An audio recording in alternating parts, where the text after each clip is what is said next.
So, may ano to, dual channel looper din siya. So, via switch. Pag ginanon mo siya, dual channel looper siya. Pwede mo channel A, channel B, pwede ka maglagay ng effects doon. Kahit ano, kahit ilan.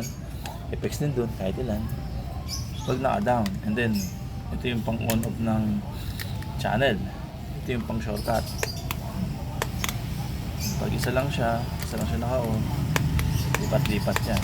Pang shortcut. Instead na mag-aapa ka ng parehas, sabay, ito na lang ano mo. Pag isa lang naka-off, pwede mo siyang anuhin.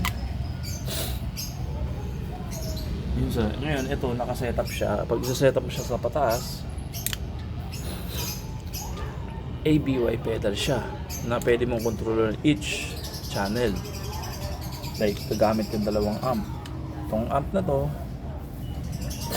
itong isang channel nakapunta dun sa isang amp. Itong isang channel punta sa itong pangalawang amp. So, para ma-determine ko na nagko-combine siya, itong channel na to, itong delay. So, pag ina natin yan, marinig natin delay. Mahina lang eh. Nakasako yung ball.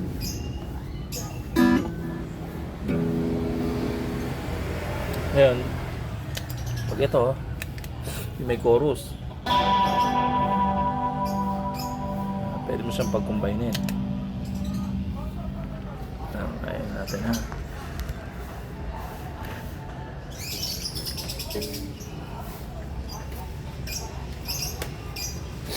So wala kasi akong ibang effects na pang-testing eh.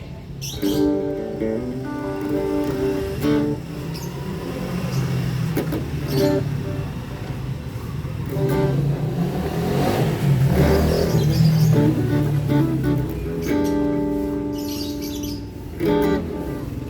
yun. Spin channel. Overdrive na may chorus. Pwede mong pagkumbayin yung dalawang amplifier with delay.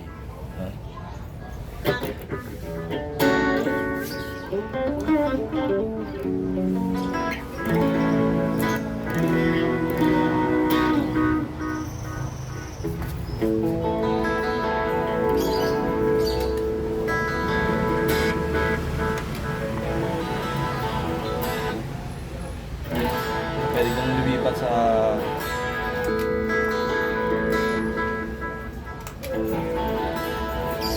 sabay.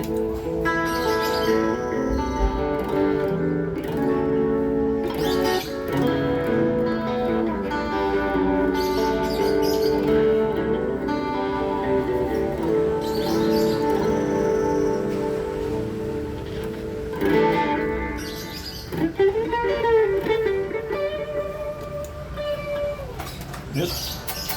Makamit yan. Kasi wala siyang out eh. Naka-off parehas.